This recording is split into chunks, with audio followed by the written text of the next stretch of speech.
இந்த நாளுக்கான கர்த்தருடைய வார்த்தை உபாகமம் 3ஆம் அதிகாரம் 22ஆம் வசனம். அவர்களுக்கு பயப்படீர்களாக, உங்கள் தேவனாகிய கர்த்தர் தாமே உங்களுக்காக யுத்தம் பண்ணுவார்.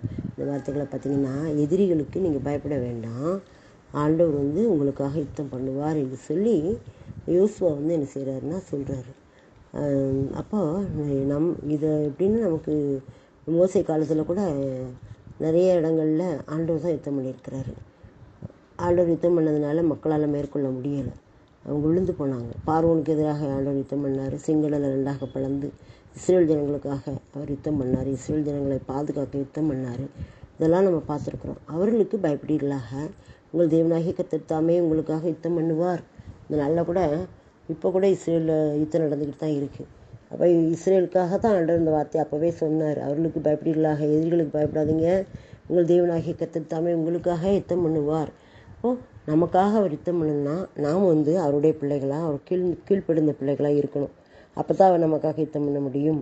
அப்படிப்பட்ட கிருபையை அந்த இஸ்ரவேல் ஜனங்கள் அடிக்கடி மீறி போவாங்க, பாவம் செய்வாங்க, விலகி போவாங்க. ஆனாலும் அவர் அந்த ஜனங்களை ரொம்ப நேசித்ததுனால இஸ்ரவேலை ஆசீர்வதிப்பதே எனக்கு பிரியம் அப்படின்னு சொல்லிட்டு அவர் அந்த ஜனங்களை ஆசீர்வதிச்சுட்டு தான் இருப்பார். அவங்க விலகி போனாலும் கூட இவர் விலகாமல் அவங்கள பாதுகாத்து அவங்கள என்ன செய்வார், அவங்களுக்கு எதிராக அவங்களுக்கு எதிராக வரக்கூடிய எதிரிகளோடு கர்த்தர் யுத்தம் பண்ணி ஜெயத்தை கொடுப்பாருன்னு நம்ம பார்க்குறோம்.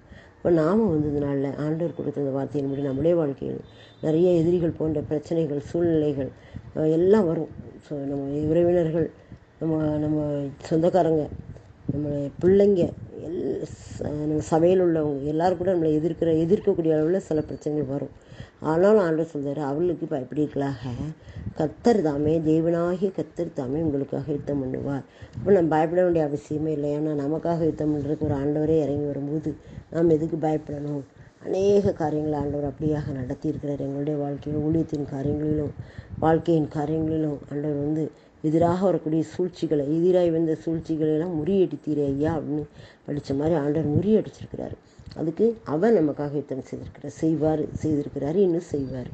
என்ன அப்படின்னா, அந்த ஜனங்கள் எதிர்த்து வர ஜனங்கள் அவங்களுக்குள்ளேயே சண்டையிட்டு அவங்களுக்குள்ளேயே மடிந்து போகக்கூடிய அளவில் ஆண்டவர் பண்ணிடுவார். இப்போ நிறைய காரியங்கள் நடந்திருக்கு. நம்ம அதை பார்க்கலாம். வேதத்தில் நிறைய இடங்களில் கர்த்தர் யுத்தம் பண்ணுவார். கர்த்தர் இயற்கையை வச்சு யுத்தம் பண்ணுவார். எதிரிகளோடு அவங்களுக்குள்ளேயே சண்டை வரும்படியாக பண்ணி அப்படி பண்ணுவார். இந்த மாதிரியான காரியங்கள்லாம் கர்த்தர் நடத்தி இஸ்ரவேல் ஜனங்களை பாதுகாத்திருக்கிறாரு. அதை நாம் இன்றைக்கும் நம்மை பார்த்து சொல்கிறாரு, அவர்களுக்கு பயப்படீர்களாக, நமக்கு எதிராக அவர்களுடைய பிரச்சனைகளை பயப்படாதீங்க, உங்கள் தேவனாகிய கர்த்தர் தாமே உங்களுக்கு